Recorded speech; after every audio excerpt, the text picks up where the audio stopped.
afternoon, everybody. My name is Eric Berman, and thank you for joining us today. Today is the first of two webinars that Eide Bailly is going to provide on GASB 84 implementation. And so, hang on a second, let me switch my audio. I just saw that pop up. On GASB 84's implementation, the second hour is going to occur at some point in July, I think about the third week of July, and focus on some of the other basics surrounding GASB 84. But we wanted to talk to you today about student activity funds because, one, they're pervasive, and second, they may take the most time to switch things around.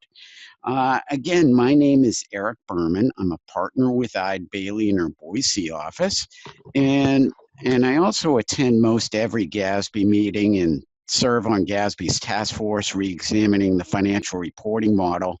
Many of you may know me who are subscribers to the governmental GAAP update service, and there are a couple articles that have been written about GASB 84 so far, and there may be a couple more. And those are published by CCH, and certainly for those of you who are subscribers to other volumes in CCH, there's a lot of documentation within the governmental GAAP guide and the governmental GAAP practice manual on GASB 84. By the way, both of those volumes for 2020 are in process right now, and they're almost completely they're going to be almost completely rewritten. So in any case, let's get to today's webinar. We're going to do a really quick overview of the provisions of GASB 84. And for those of you who use the codification, that's GASB Codification Section 1300 as amended. And we're going to focus on implementation for entities with student activity funds. So we're talking about primary and secondary schools and institutions of higher education, public institutions, of course. However, many of the principles can apply to non-education activities where the government is a custodian of individual of an individual's funds. And so think about it, for example, cemetery trusts are very common and other custodial type activities. We'll then talk about implementation strategies you can use at your institution to get ready for GASB 84, and hopefully we'll have time for questions that you may have. And so with that, on with the show. So, Amy, why don't we go on to the next slide? Yeah, I'm going to click there. All right. All right. So with that, here's the agenda. Again, we're going to do a quick overview. Again, focus on student activity funds and implementation strategies and so on. So as I mentioned, GASB 84 amends the GASB Codification Section 1300. The Fiduciary Activities standard was approved over 2 years ago, actually January of 2017. And most of us have set it aside until after we finalize this year's financial reports, and we're starting to say, wait a second, we got to start thinking about this. For those who have started to implement GASB 84, they may be realizing that this might be a large undertaking. Of course, the complexity of implementing GASB 84 is very, very much dependent on the type of government that you have, that you're working in, and for auditors out there, the type of clients you may have. But if there's one area of practice that does not have as robust standards for financial reporting as other areas of practice, it does involve fiduciary activities, perhaps with the exception of maybe pension and OPEB, which over the last couple of years we've been dealing with. So the basics of GASB 84, what they talk about is mainly the criteria for what is a fiduciary activity. GASB 84 is applicable to all state and local governments. The standard does codify the types of fiduciary funds that should be reported in the activities that should be reported in those funds. It also affirms the relationship in reporting of component units that are fiduciary in nature with those component units and with primary governments. Finally, the standard discusses recognition of liabilities in fiduciary funds. Now, as you can see on the screen, the standard is effective for reporting periods beginning after December 15 of 2018, with earlier application encouraged. I personally don't know of any government that has implemented so far. I know there are plenty that are in process, but I don't know of any that have early implemented. Those governments with December year ends, this is your year to implement. For those governments with June 30 year ends, you have an extra 6 months, but for many governments, GASB 84 is going to be pretty difficult to implement. My take is that it's not nearly as pervasive as pensions or OPEB. Most of us really, especially with defined benefit pensions, we had a tough time implementing the pensions and OPEB standards over the past couple of years. It's certainly not going to be as difficult as the upcoming leases standard in GASB 87. And by the way, we're going to have a bunch of webinars about GASB 87 as well this year. Because that's going to be fairly difficult for many governments as well. But 84 is what we're talking about today, and indeed is difficult to understand some of the language and then use that language and apply it to your particular situation. Furthermore, if your government publishes full comparative financial statements, you're going to have to restate the earliest period presented if practicable. And so you may already be in your implementation period. If it's not practicable, you'll have to include the cumulative effect, if any, of implementing GASB 84 as a restatement of the beginning net position or fund balance or fund net position, depending on applicability, for the earliest period that you restate. Anytime, of course, you implement a GASB standard and you do have a restatement, you do have note disclosure that has to occur as in the nature of the restatement. And one of the aspects of 84 is that in some cases, there may be a migration of what is currently a fiduciary activity to governmental or business type activities. And again, these are in limited cases. However, you know, irrespective, you need to analyze your entirety of your fiduciary activities. And we'll talk about that when we get to implementation.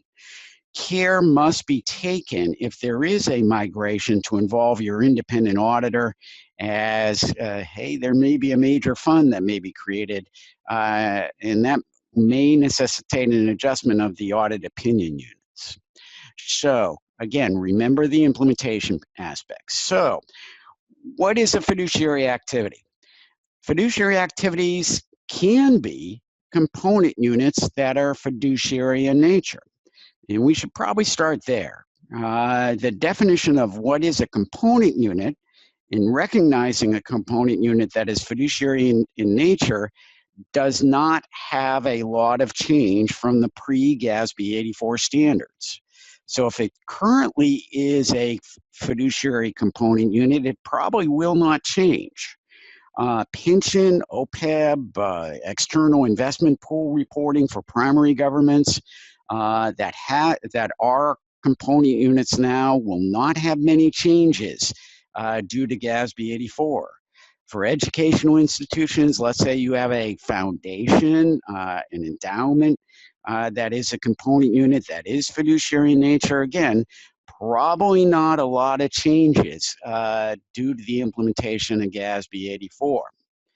GASB 84 also includes guidance for non-component unit relationships that are fiduciary activities, including for pensions, OPEB, private purpose trusts and those activities that are currently reported in agency funds.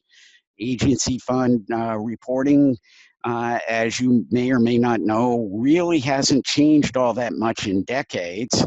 And as many of us know, it's almost kind of the mongrel dog of GAAP reporting. Agency fund reporting, it may have some of the largest changes that are happening with the implementation of GASB 84. So, how do we decide if something is a fiduciary activity? Well, there are 4 potential decisions to make this decision. However, the most important is not a real decision. As it says in the top of the page, in the center of the page, the word assets is there. And if you have a printed copy, you may want to circle that. That kind of is the most important decision. There must be assets. And as we know, GASB defines an asset as a resource with present service capacity that the government presently controls. And that word control, you're going to hear it a couple of times over the next 45 minutes or so. It's vitally important when thinking about whether there is a fiduciary activity present, and especially student activity funds. That word control becomes important. So there are 4 other decisions on here, and you can read them for yourselves, but it's pretty straightforward. Obviously, do you have some form of pension or OPEB, and is there a component unit relationship? And if it's not a component unit relationship, do you have pension or OPEB that are currently involved and maybe included as part of agency funds? And then for most of you on the call who happen to be school districts, you're in that bottom bucket. Are there other potential fiduciary activities that are in investment trust funds, private purpose trust funds, or agency funds? And perhaps many of those activities may be in agency funds currently. And so you may be in that bottom bucket that's there. So all in all, probably not much change for pensions and OPEB as long as they're a component unit. When GASB 84 is implemented, the standards of creating a component unit relationship are not changed by GASB 84. And just in case you've forgotten those aspects, they're on this slide here. So, and you can refer to them at a later date. So you might, that's kind of scratching the surface. So let's get a little bit deeper. You might have a fiduciary relationship if you control those assets. And again, you must have those assets in hand, or at least delegated somehow, some way to another entity. We'll talk about that delegation in a little bit, but you need to have this control. The next aspect is, are the assets not derived solely from your own source revenue? Now, that's a lot of jargon, so let's break it down a little bit. What that means is that your government does not just take money and park it into a fiduciary fund for a later date. I used to be a preparer a long time ago, and that's something my legislature used to do. They used to say, hey, we have a surplus. Let's take that surplus, and since we're coming to the end of our legislative session, let's take that surplus and park it into a fiduciary fund, and then we'll grab it back at a later date and then spend it. They didn't know what to do with the extra funds, and that's a classic, use of your own source revenues. The next aspect is the assets are not derived solely from government mandated and voluntary non-exchange transactions. And what we're talking about here are things like pass-through grants, where there's no real administrative control or direct financial involvement in the program. This is about the hardest concept to grasp in GASB 84, as there are a bunch of double negatives, but unfortunately that's the way the standard is written. And there are a bunch of clarifying language within the proposed implementation guide, and we'll get to that in a bit.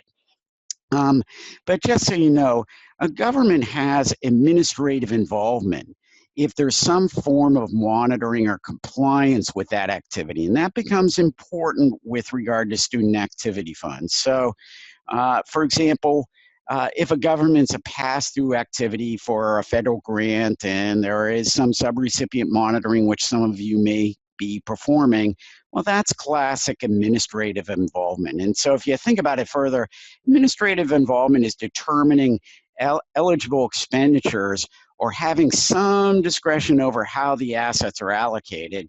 And that particular piece may be important to you with student activity funds rather than looking at it from a subrecipient monitoring aspect. So having that sort of determination ability over eligible expenditures or having some form of discretion over how the assets are allocated are really within your bailiwick.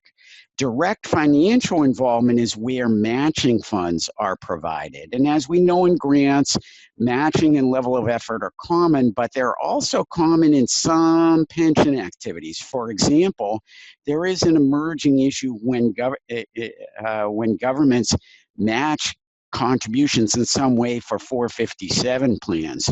The GASB actually is going to have a teleconference on it with board members on April 1st, and they're starting to talk about developing an updated standard when this matching goes on 457 plans, and they hope to have an exposure draft out later in the spring, clarifying that sort of relationship. So those are some of the basics, and we're at polling question number 1. And so, Amy, why don't you take it? Okay, sounds good. So the first polling question here, oops, there we go. Government has administrative involvement if, let me get this out of the way so I can read it, monitors compliance with requirements of the activity, determines eligible expenditures, has the ability to exercise discretion in how the assets are allocated, all of the above, or none of the above. Oh, good. And indeed, it is all the above.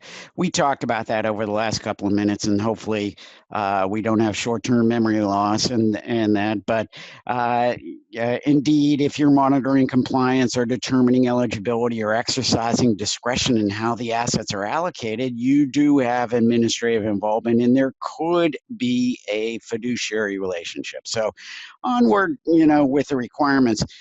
Again, the word assets become important. And in many situations, we do have a trust agreement that is in place. And for example, somebody wants perpetual care of their cemetery plot. And that's a common activity in a fiduciary activity. And in that case, the government itself is not a beneficiary. The government is not paying itself for the perpetual care of somebody's grave. Or in some situations, the assets are for the benefit of individuals who are not required to be residents and are not required to provide goods or services back to the government to receive those benefits. And to receive those benefits, there's no requirement for administrative involvement or financial involvement once the approval is made. So for example, many of you are maybe thinking about retiring, especially, maybe you don't want to face implementing GASB 84 and you say, all right, I'm going to retire. Well, once you retire and you're approved to receive defined benefits in accordance with your plan, then no further action is necessary from your government. And the reason is that the funds are held in trust for you, and they're in an irrevocable trust, and you're not required to be a resident of your jurisdiction or continue to provide services to your government. So you don't have to live in the state where the pension plan is. You can live anywhere you want as long as you give the pension plan your address. And by virtue of that completion, essentially, of eligibility and no further approval being needed beyond that, this is a classic fiduciary activity. And in fact, that's the way, of course, many pension and OPEB plans are established. Is that once you're approved, you're vested, and so on, you can indeed partake in that plan. Yeah, let me just click in here. There we go. Come on. And then we have some more criteria, and this is one where student activity funds may again come into play.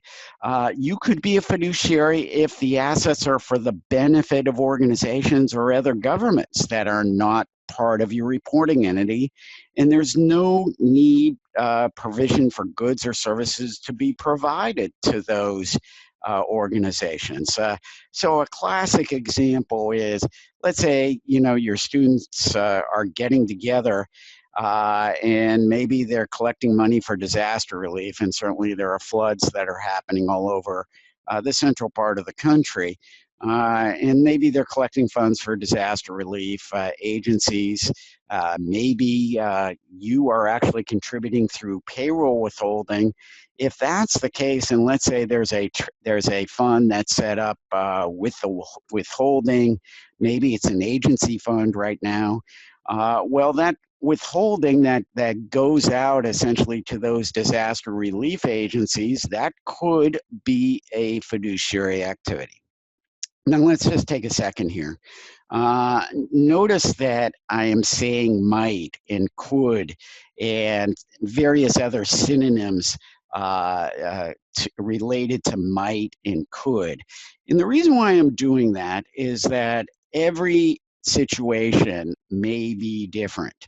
There are numerous aspects of even student activity funds.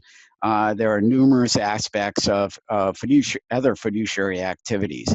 Each situation may be different, and that's why GASB 84 is among the more difficult things.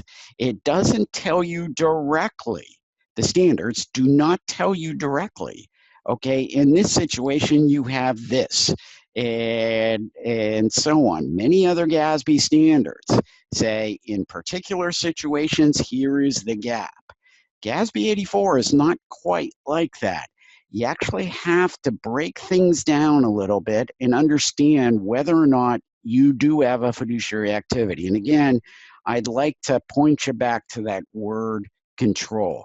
Yes, there are a bunch of decision trees that you can make, and certainly other presentations that I've seen, and certainly ones that I've given, uses a decision tree that looks like a set of spaghetti. And in fact, if you look in the back of GASB 84, there are decision trees that go over 3 pages that do look like a series of spaghetti. And you can't just follow that decision tree primarily because it's not authoritative. You actually have to read the standard. And in reading the standard, you have to understand what's in the standard and what's in the, and perhaps even what's in the basis for conclusions, because that tells you why GASB made a decision in doing something. So I'm going to say the word might, could, might be is a phrase I sometimes use because, again, every single one of these situations may be different. So further guidance on administrative and direct financial involvement. Many of the activities your government may be involved with may involve direct financial involvement or administrative involvement, even student activity funds. And so determination of eligible expenditures.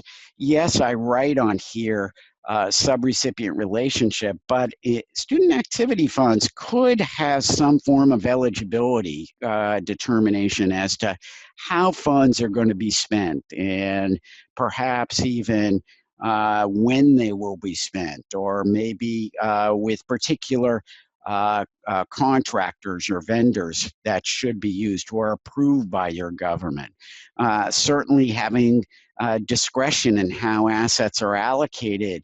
Maybe there's a pool of student activity fund investments that are made, and then and then there's allocations that are made to individual clubs and organizations, well, that could be administrative involvement as well.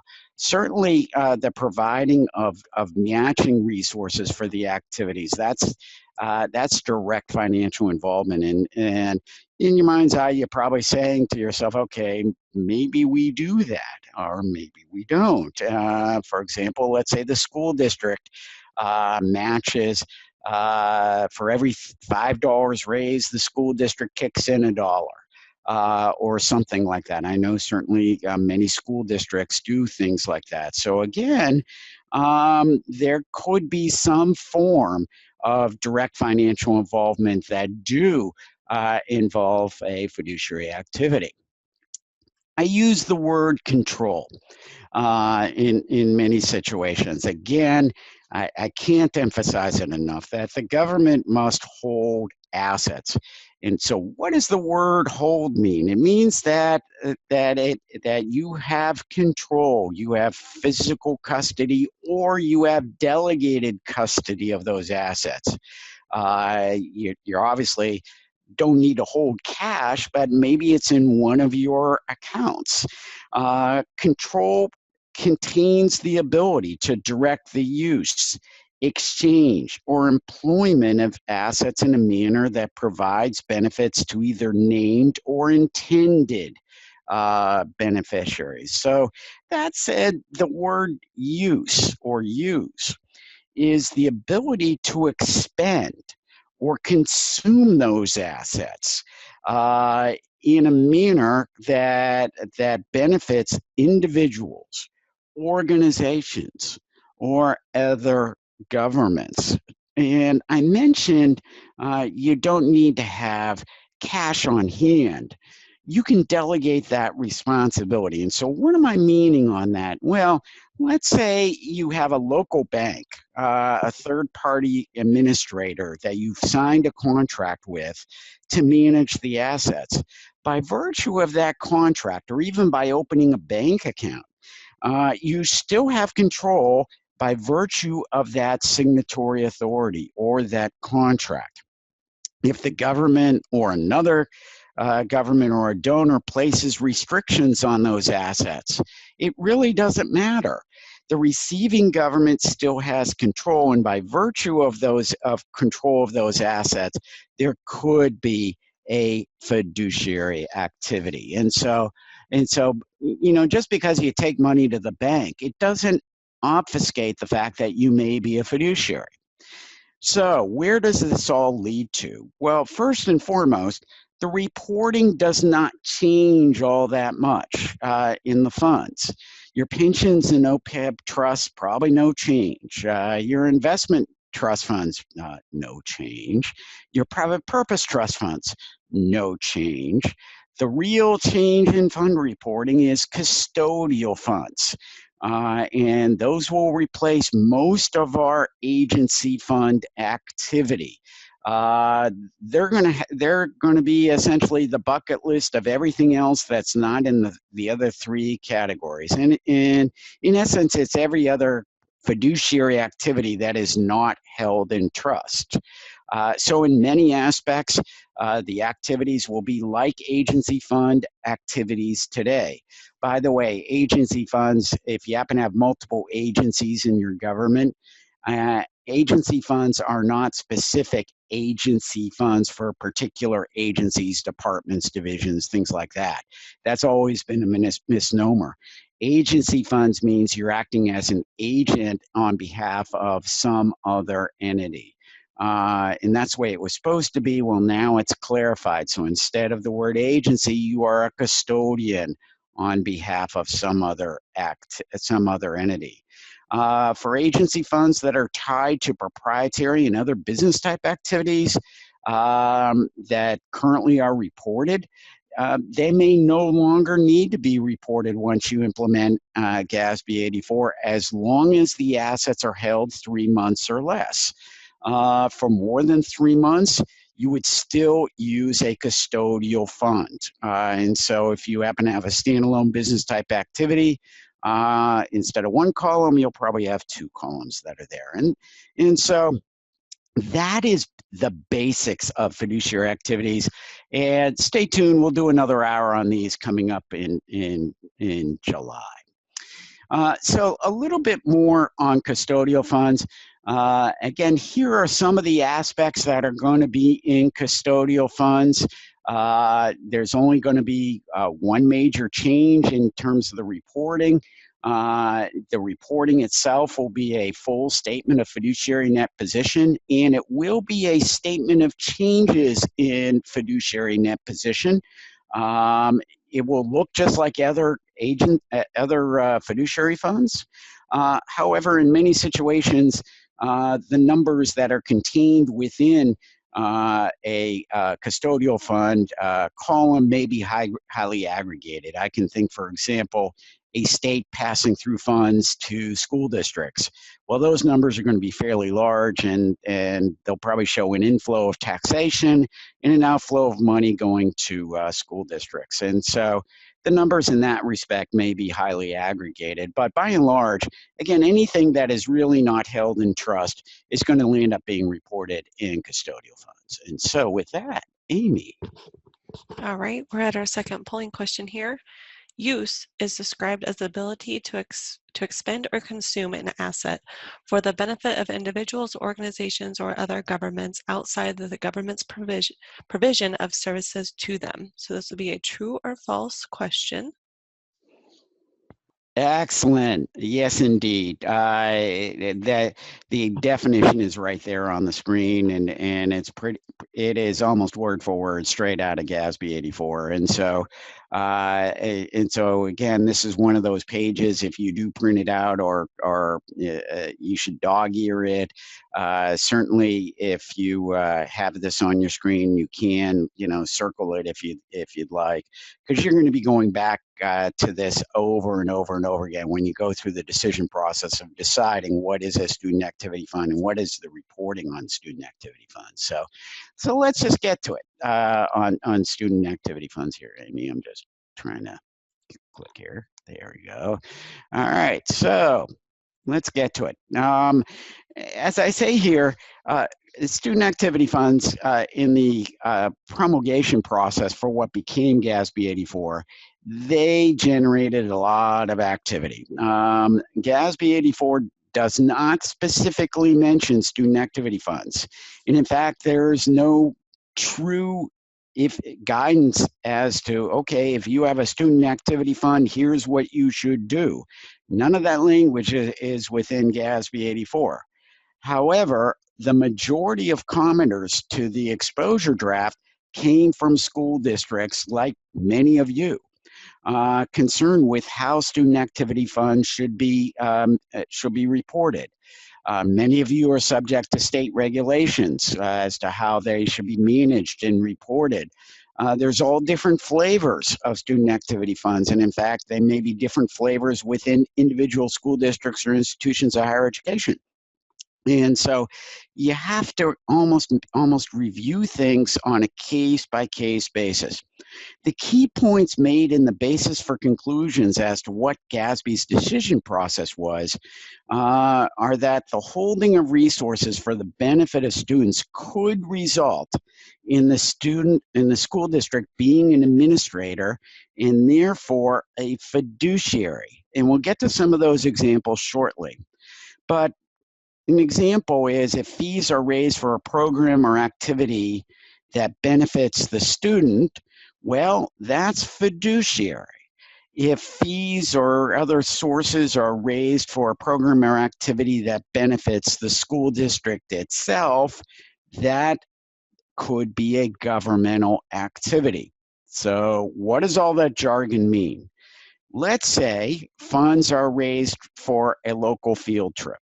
Since the funds benefit the students, if the school district holds a bank account or a teacher has a checkbook, or if policies and procedures are established or followed by the school district, that could be a fiduciary activity.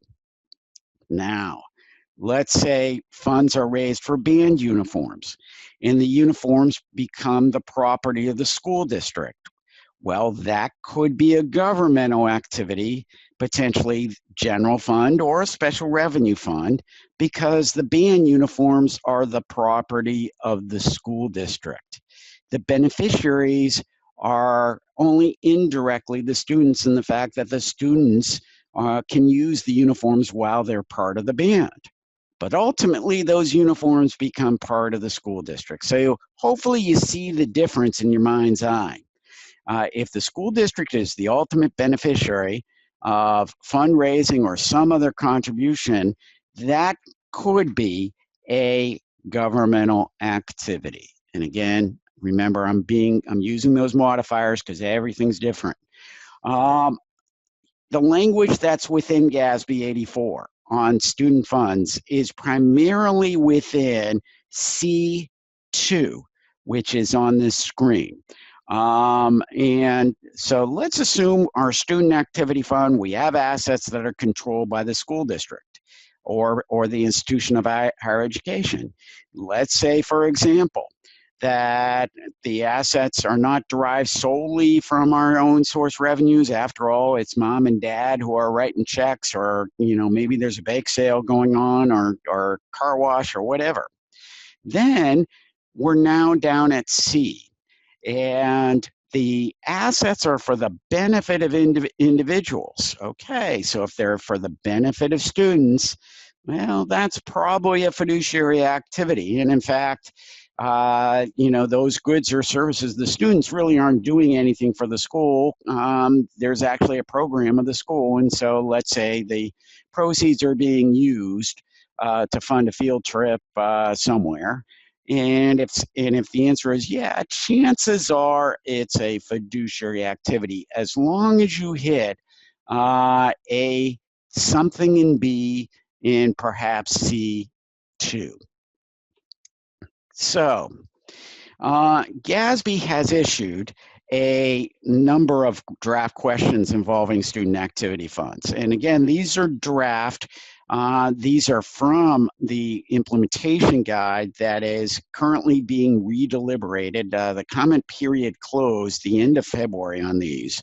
And GASB is already reviewing the comments that were received. And the language that is within the implementation guide could change slightly. But, we have to wait until the final guidance is out.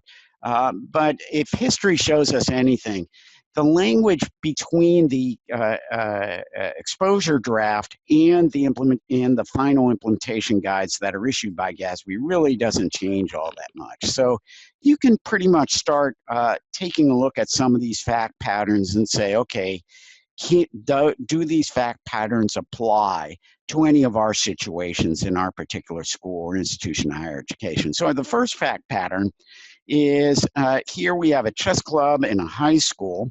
It's established in accordance with the school's operating policies and is not legally separate from the high school. The club members organize and conduct fundraising activities to pay for the club's annual tournament and other club activities during the school year. The proceeds from the fundraising activities are held in a separate bank account in the school's name. Okay, and so the school must make a determination as to whether or not those resources are a fiduciary activity. Are the assets held for the benefit of individuals in accordance with GASB 84? And then if they are, do they require some form of evaluation of whether or not the school has some form of administrative involvement or direct financial involvement, or do they benefit an organization? Well, in this case, the assets are for the benefit of an organization if the benefits accrue to the organization as an institution.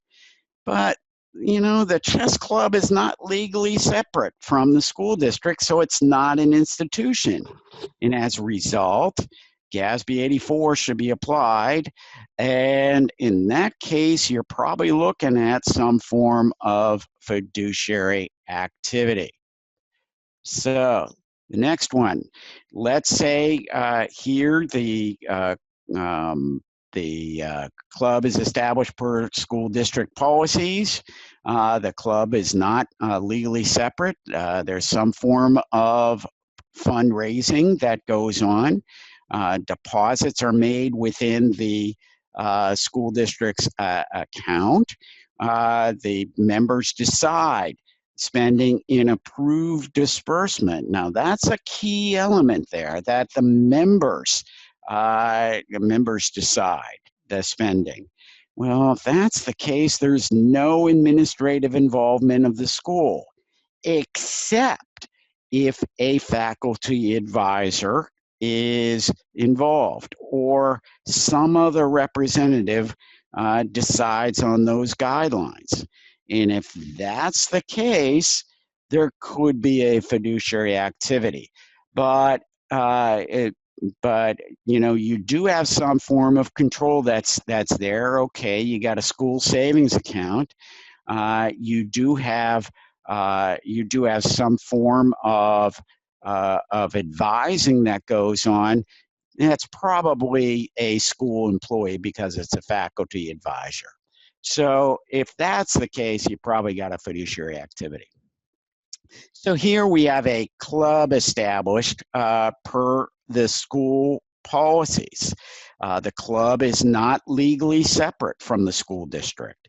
The students of the club conduct fundraising, and the proceeds are deposited into a savings account that is the school.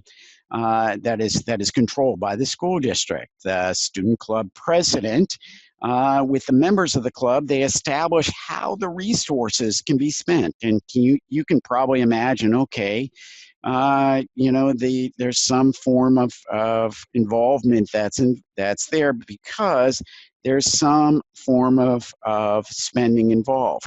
But if the parents decide spending in approved disbursement, well, then there's no administrative involvement. If the students decide, then there is administrative involvement. So if the parents decide, it sounds to me a little bit like a custodial account, but it may not be. And so, again, you need to look at these individual facts and circumstances. So here we have another one. The school district holds funds raised by clubs. The clubs are not legally separate. There's no policies and procedures that was established by the school district on spending, but the disbursements are approved by the faculty advisor, and the faculty advisor is a representative of the school district because they're being paid by the school district. And actually, they can even reject spending that's there. And if that's the case, well, that's almost classic administrative involvement that's there. So again, we're probably looking at a fiduciary activity. Here we have a situation where a school district establishes policies and procedures for the receipt, disbursement, holding of funds for the various student clubs and organizations that are not legally separate from the school district. And the policy includes the guidelines on how the funds are to be raised by the clubs and organizations. And this is, again, almost classic administrative involvement because of those policies and guidelines. And the role is considered to be pretty substantive because the school has established those specific guidelines on how those resources can be spent in an approved policy. So again, pretty classic administrative involvement.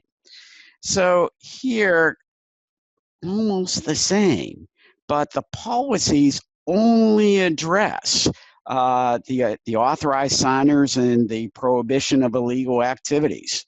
So for example, we can't use student activity funds to run a gambling casino in our school district. Well, if that's the case, there's not really administrative involvement, and in fact, there's probably not enough facts and circumstances that are there. But the GASB in this particular question says that the school district does not have administrative involvement, and the district's role is not considered to be substantive because there's no specific guidelines on how the resources can be spent. That's there. So let's take it a step further. Let's say those same facts as the previous question, except the state establishes the policies and procedures for receipts, disbursements, holding of funds in clubs. And you know, this is a very common thing that goes on with state departments of education, where the state establishes something. In the state where I'm presently at, and I have a bunch of things that I do in Massachusetts, the Massachusetts Department of Education is very, very active in student activity funds, and there's voluminous policies and procedures as to how they should be managed. And it's simply because there's been a lot of fraud in student activity funds and internal controls issues. Well, in this case, because the school district has to follow state guidelines, there is administrative involvement, and it is substantive, and it's the school district that is held accountable if indeed there is a problem with those student activity funds. Now, here's another one. The school district matches all club funds when a disbursement is approved.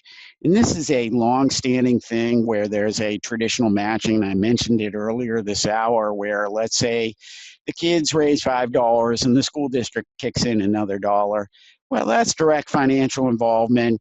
And indeed, there could be a fiduciary activity that's there. Here I mentioned this one also a little bit earlier today.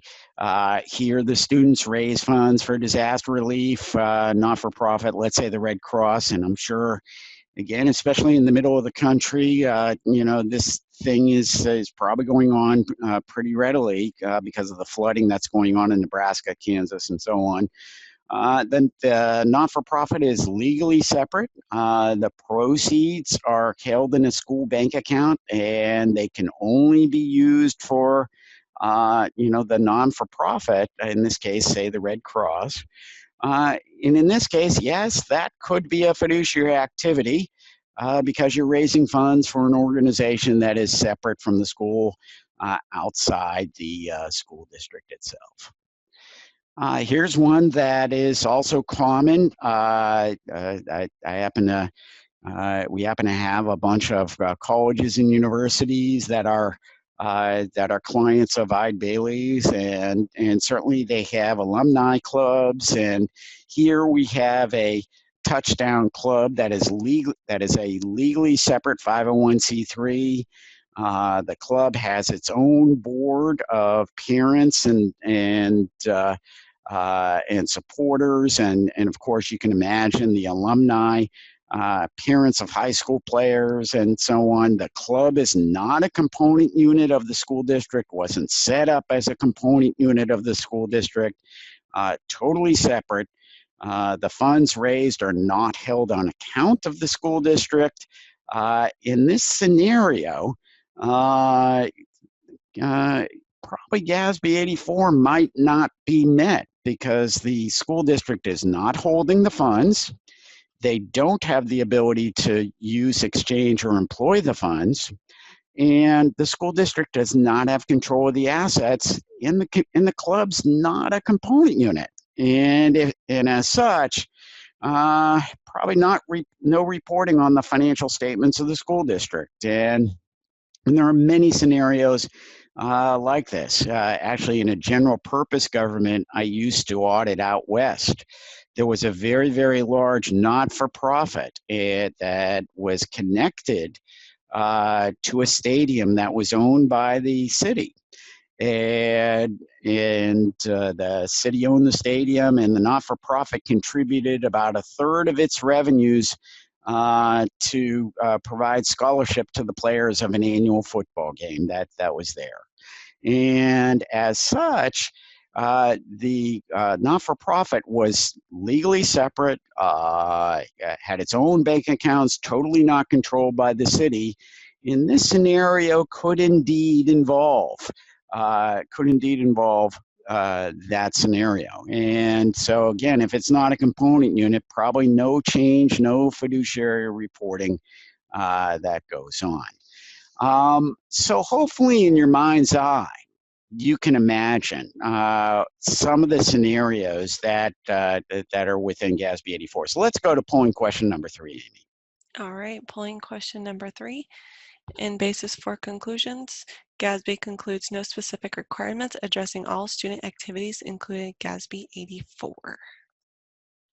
Yeah, that is actually true, that there's no real specific language within GASB 84, the body of the standard itself, addressing all student activities. And the reason why is there's so many different flavors of student activities. And so the GASB could not come up with a succinct set of standards for every particular situation in student activities. And that's why we're using the word may, might, could be, and so on. So with that, let's get to how do we actually go and implement this thing. And so Amy, I'm going to need a little control here. There we go. All right. So let's talk quickly about implementation strategies, and it's probably just as important as the last 50 minutes or so.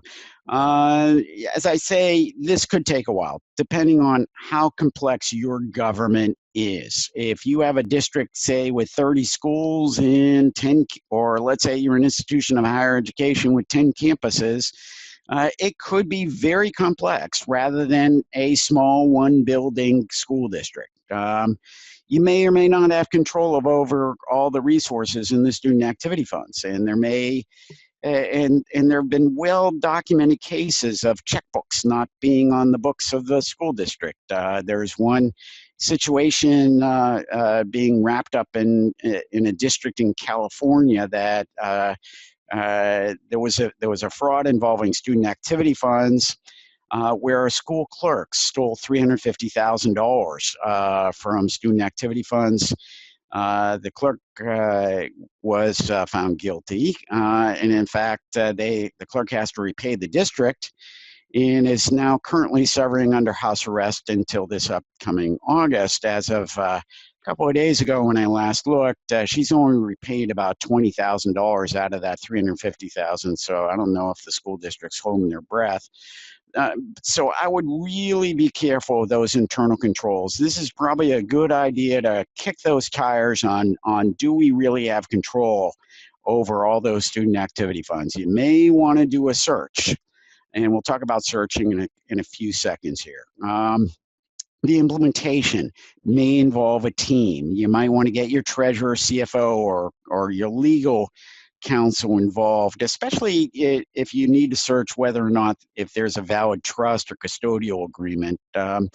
Implementation may involve even software changes. Remember, much of this reporting has not changed a lot since the 1980s.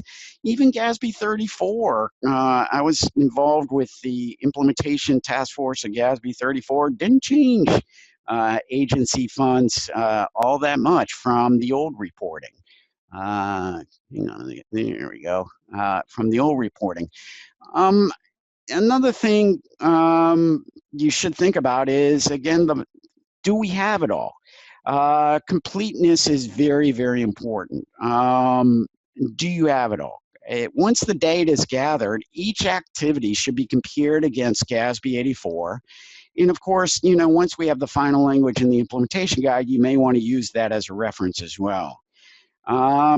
If indeed there are some situations, remember the band uniforms, if there's some situations that may result in a governmental fund reporting or proprietary reporting, or even maybe a component unit reporting, if somehow, some way we missed doing a component unit, there could be some reclassifications or even restatements that need to go on. So you need to get going and taking a look at that stuff as well. You may want to look at laws, regulations, court cases, trust agreements, grant awards to see how they dovetail against GASB 84. You may want to also take a look at the sources and uses of those funds. And to put it all together, one thing that you may want to do, if you don't have a lot of student activity funds, maybe have a separate manila folder. I'm kind of old school in this respect. Have a separate manila folder on individual activities, and put in that folder all the various contracts or trust agreements and so on, or laws setting up that activity, or policies, procedures. Maybe you put a header sheet on it with a sign off from somebody who reviewed your decision as to whether or not this is a fiduciary activity or not. And finally, document any changes that needed to be made and who made them and when they were made. And to me, that's pretty good documentation. And of course, save it for your independent auditor. So remember as well that, here, let's go back. Hold on a second.